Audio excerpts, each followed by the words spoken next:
Welcome to Orange Juice, a podcast brought to you by Orange Insoles. And we're opening today. I'm Marsha Kenoy, co-founder of Orange Products.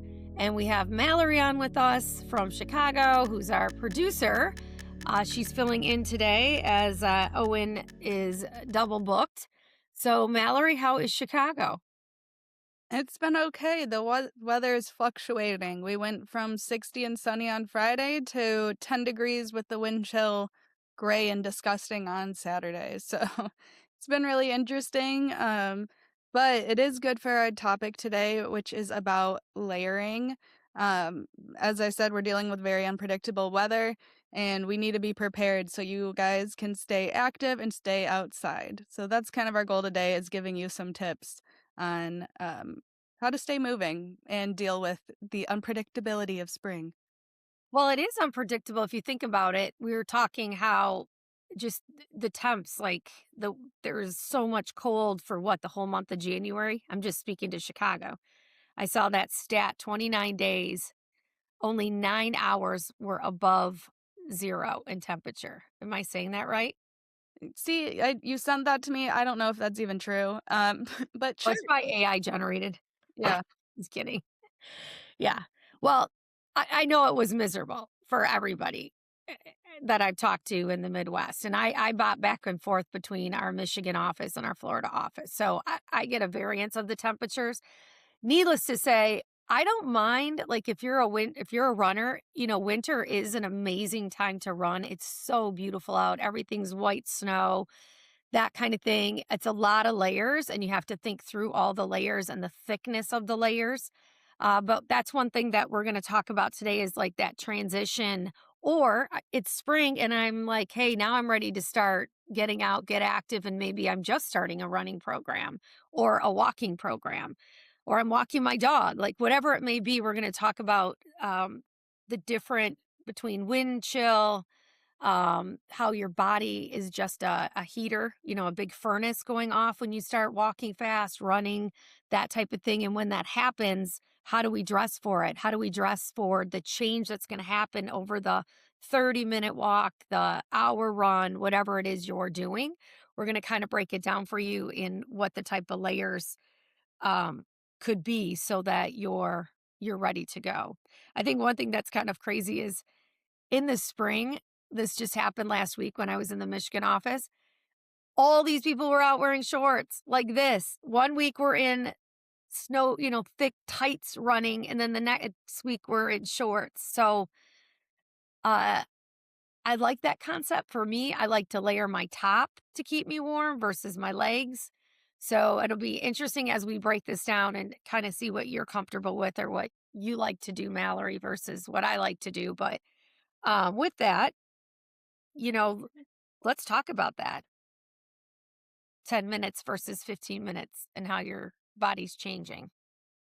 Yeah, I mean, I walk everywhere in Chicago still, so it's same for running or really any outdoor sport. If you're going out and playing tennis, um, it's really about dressing up for how you're gonna feel like 10 to 15 minutes into that workout. 'Cause I know even here when I'm walking, it'll be cold, but like a half mile in or so, I am like sweating and unzipping all my jackets, loosening up my scarf. So we really want that also to be the focus of today. So if you're like, but it feels like that might not be enough, or I don't know, I like to add 4 more layers. Maybe think to yourself though, are you taking off those layers and where are you going to put them? So we really are focusing on more of like mile 3, not mile 1 today when we're talking about layering as well. Yeah, it is interesting. Even in the wintertime, I see people in these big puffer thick jackets and I think, oh my gosh, about 5 minutes into the run, they're going to start wondering why they have this big thick jacket on. And I agree with what you're saying. It's interesting how, so for me in the winter, I put gloves on, and then about 10 minutes in, that's the first thing I peel off. It's like, why do I even bring these things? I literally wear them for the first 3 blocks. But I wear them because it mentally gets me out. Like, I'm freezing and I'm not going out there with my hands shivering.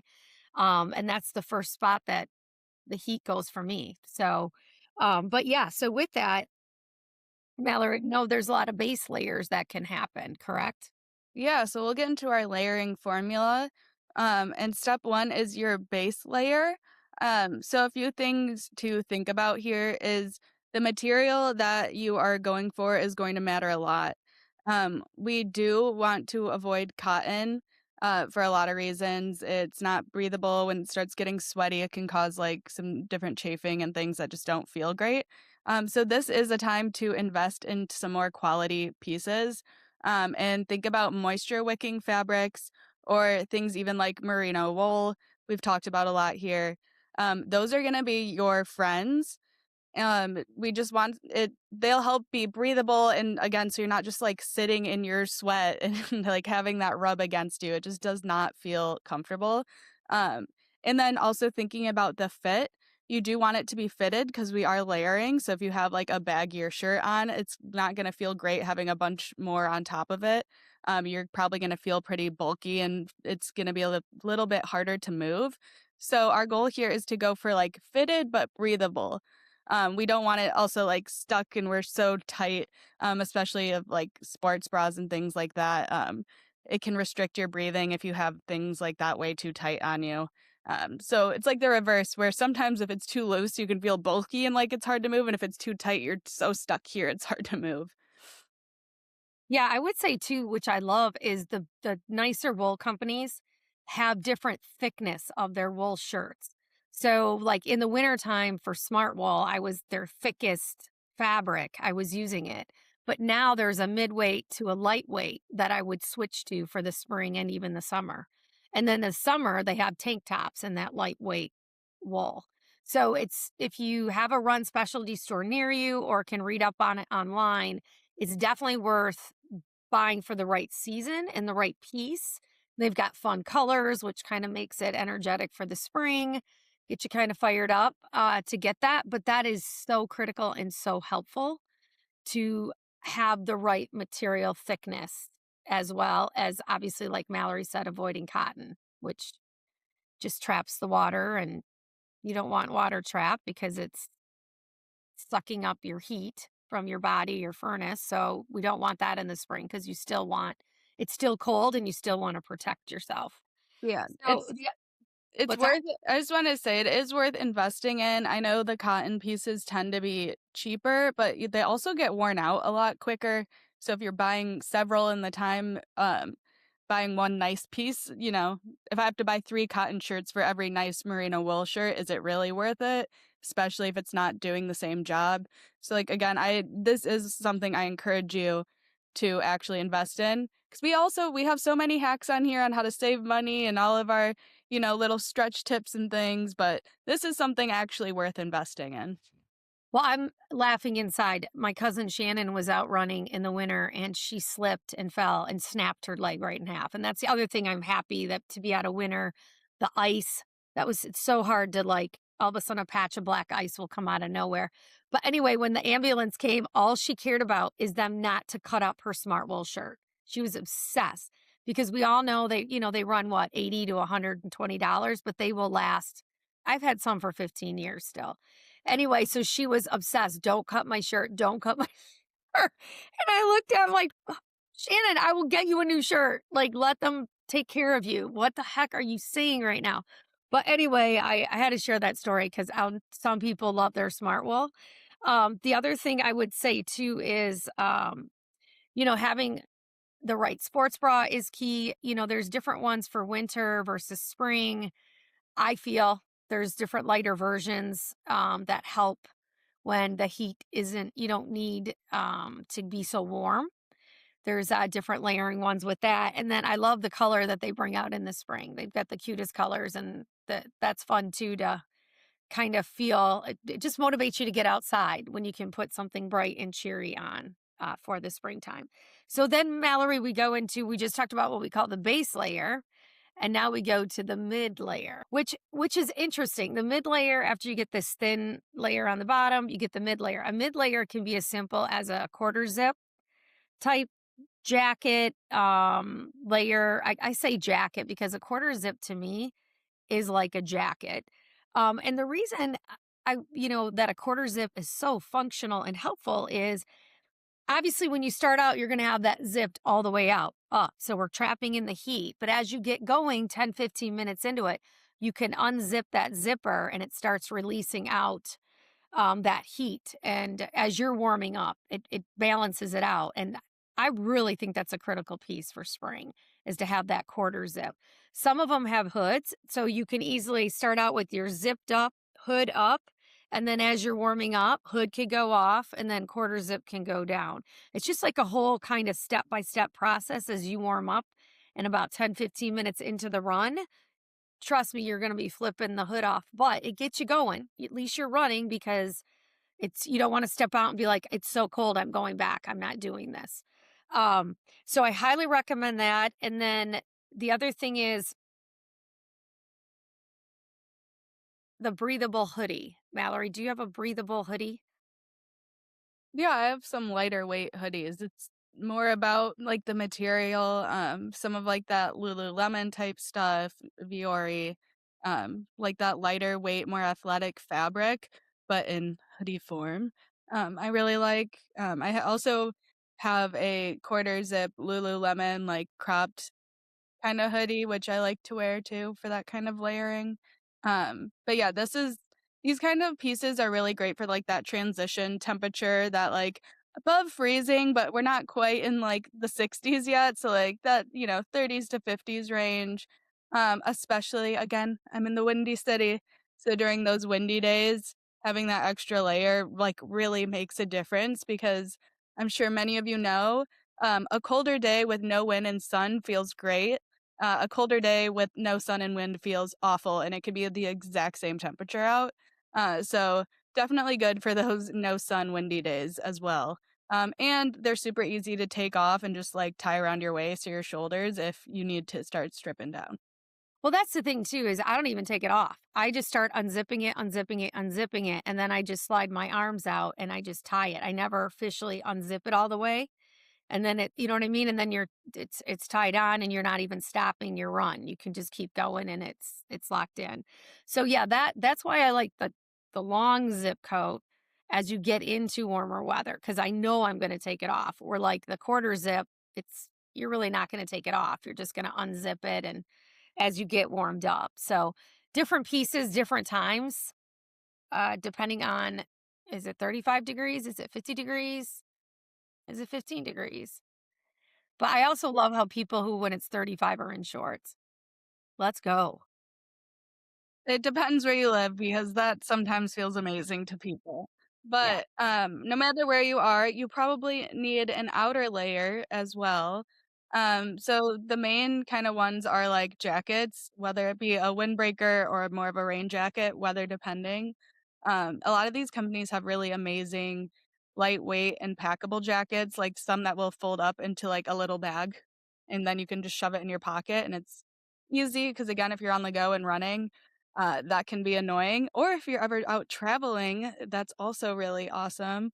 agreed. And it's also important to consider there is a difference between a windbreaker and a rain jacket. Marsha might have a little bit more info than me on this, but for the most part, I mean, a windbreaker is not, waterproof or water resistant, so it can get soaked and you will also get soaked, but it is great for those windy days where, like again, I'm sure you guys have experienced this, but, like, when that wind just cuts through you, it feels so much worse than having it blocked out, so it can really make those days, like, 10 degrees warmer feeling when you're out, and then, yeah, the rain jackets, water resistant, water will roll off, which is what we want.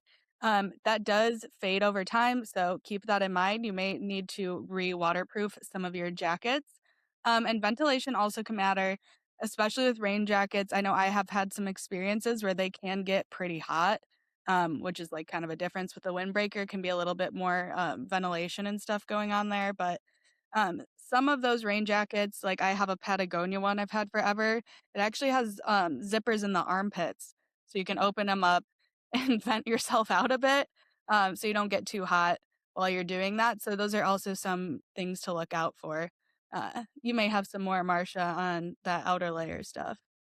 No, my big one and most favorite piece is also Patagonia, but it's the one that looks like when you open it up or close it, it literally looks like a pop can. It's so small and it's so light. And I think you just struck on it a minute ago on how you can just strip that down and tuck it in your pocket or pop it into your running shorts or whatever into the elastic.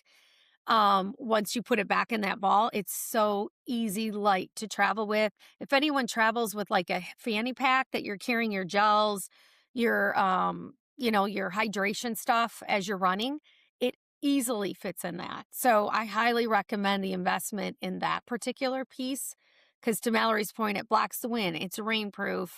And then it's so lightweight and easy to store once you get into the run, or maybe the rain has broke and you're like, okay, rain is gone. I'm going to take this layer off. So, that was definitely one of my favorite pieces for this time of year for sure. So now we're at the bottoms. Like I was talking about the people running in shorts, but there's See, other I options am too if you're not quite to the not short weather. I am not a short girl until it is hot. I will wear leggings in transition season if I need to. Good thing about leggings, just like the other layers, is they have a variant of thickness. So I have everything from like more winter leggings that are fleece lined and thick, to like very thin, not much there leggings. So depending on the weather, is how I'm picking those. Also, the length of your leggings can make a difference. So there are like the 7/8 cuts, more of like the capri cut ones too. If you're looking for, not ready for shorts, still want my legs covered a bit, but it's sunny. Maybe I tan my ankles. Who knows? Um, but, some people do love the shorts. Just keep in mind they are gonna be breezier, more wind going through there, so it might be a little bit colder. But I'm kinda like you, Marsha, where it's just like, if my top is warm and that core of my body is warm, I don't mind as much if my legs are. But, the backs of your knees are a place where heat is released, so if that is something you care about, yeah, leggings that at least cover up your knees will be helpful.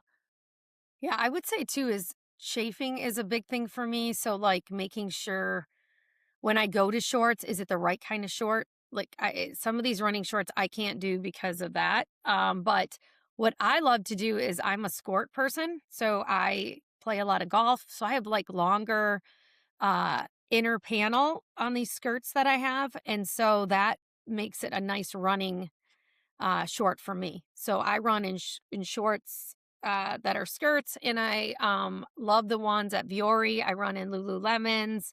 Those are my favorite ones. And then and they're basically for tennis too, or whatever else you're doing. But that's what I do instead of shorts because the shorts in the running stores are too short for me. They just don't work. And they roll up on me as well. So anyway, that's another idea. And then to your point about the leggings, I can't believe the different thickness in leggings or the material type of leggings, but some are just not good for rain on accident.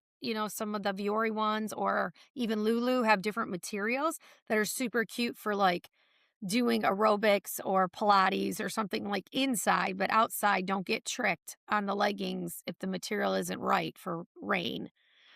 Beware of that to double check it. Just like the cotton we talked about earlier, there's certain fabrics that you're probably not going to go want to run in the rain with. But anyway, I think there's a lot of opportunities, and I think you hit on it too, Mallory, that for me, the heat and everything is just as on my top part and out of my head, my hands. So I'm a big one, like I mentioned before. I'll wear these lightweight smart wool gloves to start out, take them off. I also would wear a headband to cover my ears because I can't stand to have my ears cold, but I have to pull my hair back because I have super thick, long hair. So these were just a couple, like, accessories that I had to, work with, in my day when I'm transitioning from winter to spring, and in the spring, I still wear a couple of those things. So, the other thing too, I think we mentioned is hats. Like, obviously, a lot of heat goes out of your head, and that is another one that's super easy to have the hat on when you get going. I know we talked about a hood, but easily pulling that off, and there's so many different hat fabric types. We could go all day, I think, on that. For me, I don't wear a hat, I wear the headband. Mallory, do you wear a hat? Yeah, I don't even wear a baseball hat. I Like, like the those run hat because hat. Yeah. Yeah, I wear, headbands, honestly, for the cold, but when it's sunny out, I prefer a hat, mostly 'cause protect blocks the sun out of my eyes. I also have a weird thing about I don't love wearing sunglasses and headphones, it hurts my ears, so I prefer a hat and headphones if I'm, like, running. And then also because I am pale, my scalp burns, so having a hat also just protects my scalp from burning, which is something I have to worry about, and I don't love spraying sunscreen in my hair. So it's easier for me for different reasons, but I do like the headbands for actually staying like warm and especially that spring. It can still be nippy out, especially in the morning. And it looks cute without I don't know, sometimes I feel silly wearing a beanie in like April. Even I shouldn't, but like I'm over like cold weather accessories, so I'm like, let's wear something a little like lighter and cuter. Fair, fair. Another accessory to keep in mind is your socks. Again, you can visit a billion other podcasts we've done on this, but just quick reminder, in the spring, April showers, we've all heard it before. There's going to be a lot more rain, which means wet pavement and possibly wet shoes and wet socks. So, reminders those same moisture wicking materials are great. Same with the merino wool. That cotton can really cause a lot of issues for your feet, especially if it's wet.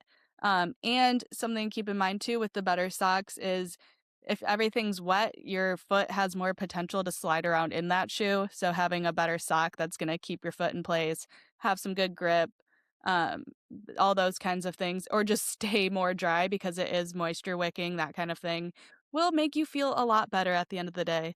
Again, we have more like full podcasts on this if you want to learn more about the socks, but it's so underrated and can make a huge difference, especially So if it has injuries. yeah, so the difference if I'm sitting here listening to Mallory, I'm like, I want to believe Mallory, but what is she referencing?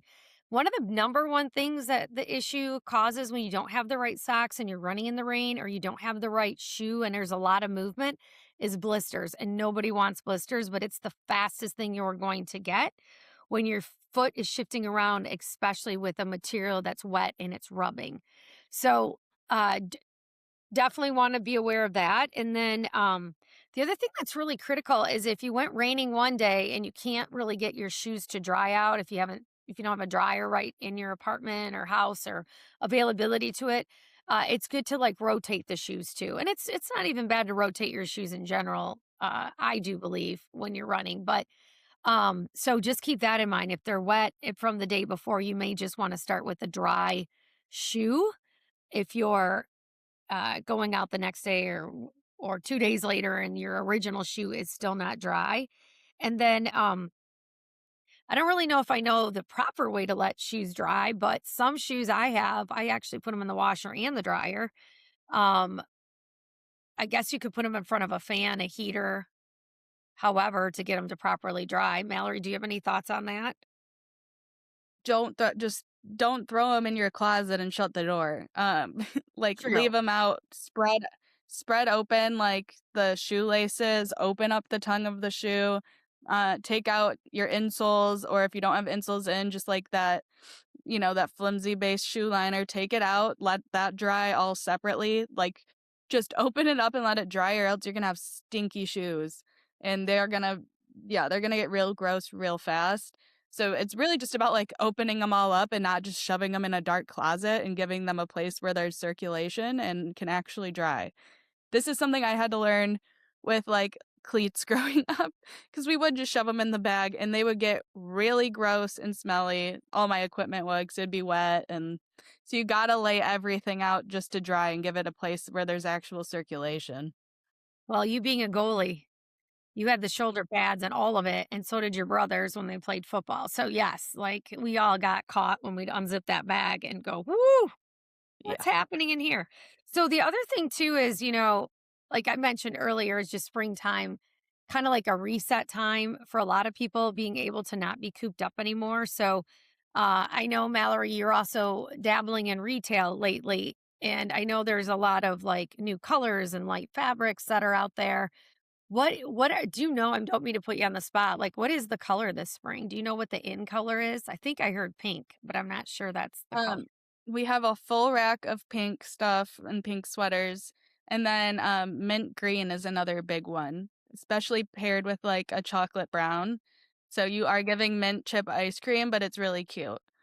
Oh, I thought of Super chocolate. What are the mint cookies that Girl Scouts make? Oh, yeah, Thin Thin Mint. Mints. That's where my head went. It's Oh, Thin boy. Mint season, it is Girl Scout cookie season, so It is, so go run those miles so you can get those cookies. Got it, got it. So what are some ideas for outdoor workouts? well, running, tennis, walking, um, Pickleball? pickleball, all of your usual biking. But if you're just still easing into the season, not ready for a workout, still get outside. You can go for a little coffee, walk to a new shop, get some sunshine. I am very lucky I have a lakefront.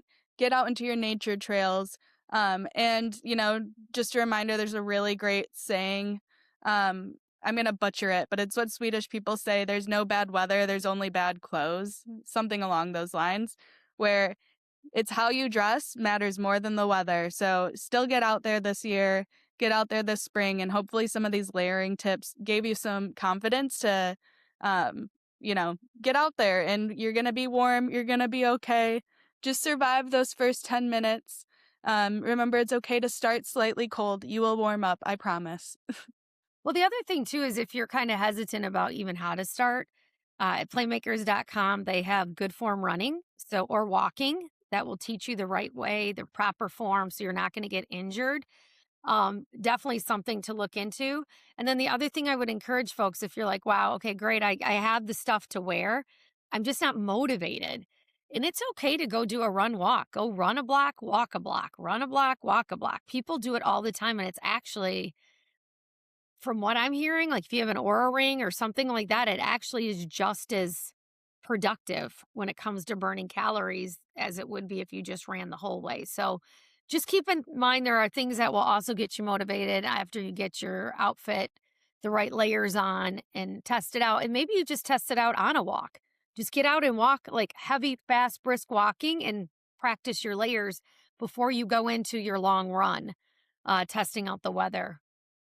I think that is very helpful because remember those long runs and you've got all these layers because you over prep for winter and it's now spring and you just end up carrying all this stuff. It becomes bulky and uncomfortable. So, yeah. So, on that note, thank you for joining us today. Mallory, thank you for joining us. And we will see you guys next time.